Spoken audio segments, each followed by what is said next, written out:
सागर नामदेवराव कपले. माझा आजचा या स्पर्धेचा वक्तृत्वाचा विषय आहे भारतीय प्रजासत्ताक, भ्रम आणि वास्तव.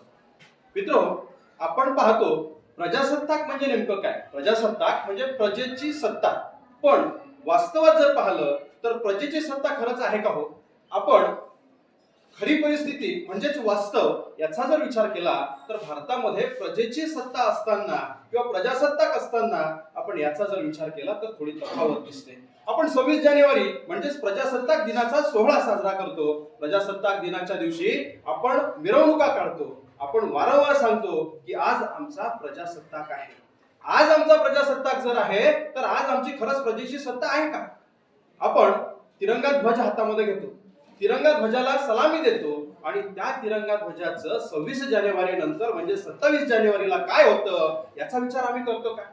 27 जानेवारीला आम्हाला एखादा ध्वज जर एखादा अस्ताव्यस्त पडलेला दिसतो किंवा एखाद्या ठिकाणी पडलेला किंवा तो पायदाळी आलेला दिसतो तर आम्ही खरंच त्याला उचलून जर ठेवत असू किंवा त्याला आम्ही उचलून जर एखाद्या विशिष्ट ठिकाणी ठेवत असू तर त्याला आम्ही खरंच ध्वजाचा कुठेतरी मान अपमान सहन करत नाही याचा आपल्याला ती वास्तविकता दिसेल. पण असं खरंच होतं का?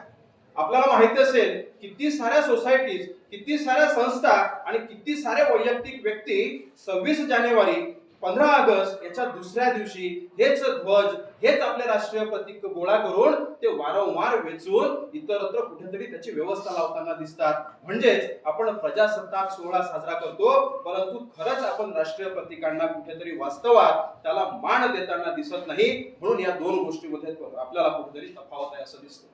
आपण वारंवार पाहतो आपल्याला निवडणुकीच्या दिवशी आपल्याला जाणवते की आपल्याला आज कुठेतरी सत्ता स्थापन करायची आहे. प्रजासत्ताक म्हणजेच काय तर प्रजेची सत्ता आणि प्रजेची सत्ता असण्याकरिता आपण आपले लोकप्रतिनिधी निवडून देतो.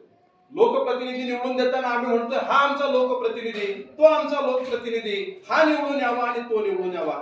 पण वास्तविक कोणीतरी एकच व्यक्ती निवडून येतो आणि तो निवडून आल्यानंतर आपण काही दिवस चर्चा करतो, त्यानंतर मात्र पूर्णतः निवडणुकीला आपण विसरतो. आपण हेही विसरतो की या विशिष्ट ठिकाणी आपण आपला असा लोकप्रतिनिधी निवडून पाठवलेला आहे. तो लोकप्रतिनिधी काय करतो? खरंच काही विशेष मतदारसंघ आहे ज्या ठिकाणी आपल्याला सांगायचं झालं पदवीधर मतदारसंघ आहे, शिक्षक मतदारसंघ आहे, शेतकऱ्यांचे मतदारसंघ आहे, काही व्यावसायिकांचे मतदारसंघ आहे. पण त्या ठिकाणी गेल्यानंतर हे लोक खरंच आपले त्या ठिकाणी त्या लोकांचं प्रतिनिधित्व करताना आपल्याला दिसतात का? किती लोकप्रतिनिधी असे आहे की ज्या ठिकाणी आपल्याला पदवीधरांच्या समस्या मांडताना दिसतात?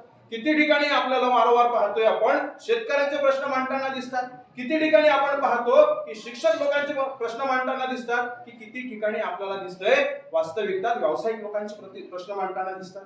एकूण आपल्या लक्षात येईल की हे लोक त्या ठिकाणी गेल्यानंतर आपले प्रतिनिधी म्हणून किंवा त्या मतदारसंघाचे प्रतिनिधी म्हणून वास्तवात काम करताना दिसत नाही. म्हणून आपली वास्तविकता वेगळी आहे, निवडणूक भाग वेगळा आणि प्रत्यक्षात निवडून गेल्यानंतर त्या ठिकाणी जर आपण पाहत असू काम करताना मात्र वास्तविकतेमध्ये आपल्याला कुठेतरी फरक पडताना दिसतो.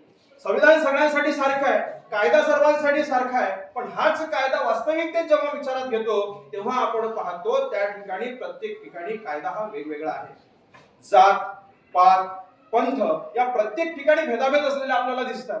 आपण पाहतो जाती, पंथ आणि इतर ठिकाणी भेदाभेद होतात आणि प्रत्यक्षात मात्र वेगळा कोड किंवा प्रत्यक्षात उच्च नीचतेचा विचार जर आपण केला तर त्या ठिकाणी श्रेष्ठ ठरतो तो पैसा.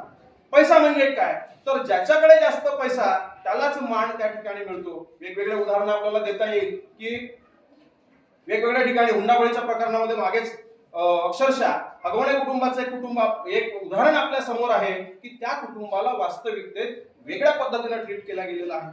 अनेक माफिया या ठिकाणी आपल्याला दिसतात की त्यांची तुरुंगामध्ये सुद्धा वास्तविकतेत चांगल्या पद्धतीची सोय केल्या जाते. मग या ठिकाणी गरिबांसाठी कायदा वेगळा, श्रीमंतांसाठी कायदा वेगळा, गरिबांसाठी कायदा वेगळा आणि पैशावाल्यांसाठी कायदा वेगळा अशी जर परिस्थिती असेल तर आम्हाला हा खरंच प्रजासत्ताक आहे असं म्हणता येणार नाही. आणि म्हणून हा जर प्रजासत्ताक असेल तर सर्वांसाठी कायदा हा सारखा असला पाहिजे. आपल्याला जरी परिस्थिती सुधारायची असेल तर सर्वात महत्त्वाचं आहे की आपण प्रश्न विचारायला पाहिजे आणि ही जबाबदारी आज फक्त आणि फक्त विद्यार्थ्यांवर आणि तरुणांवर आहे.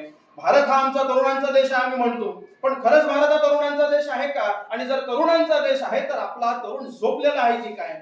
आपण प्रश्न विचारायला पाहिजे. आपण प्रश्न विचारत नाही आणि आपण प्रश्न विचारत नाही म्हणूनच कुठेतरी या ठिकाणी भ्रष्टाचार वाढताना दिसतो आणि मोठ्या प्रमाणामध्ये आपल्याला अडचणी आणि समस्या निर्माण होताना दिसते. म्हणून आम्ही एकच करायला पाहिजे, आपल्याला तरुणांना जागा व्हावं लागेल, विद्यार्थ्यांना जागा व्हावं लागेल. कारण आजचा विद्यार्थी हा उद्याचा तरुण आहे आणि आजचा विद्यार्थी जर उद्याचा तरुण असेल तर देशाची सर्वात मोठी जबाबदारी या विद्यार्थ्यांवर आहे. आणि म्हणून आपण त्या जबाबदारीचा विचार करून प्रश्न विचारायला पाहिजे.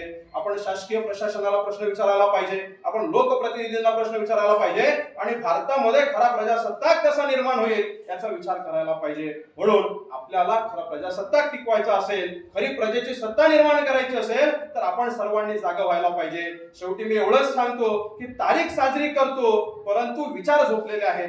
तारीख साजरी करतो पण विचार झोपलेले आहेत. प्रजासत्ताक तेव्हाच होईल जेव्हा नागरिक जागा होईल, जेव्हा नागरिक जागा होईल. एवढेच बोलतो, इथेच थांबतो. धन्यवाद.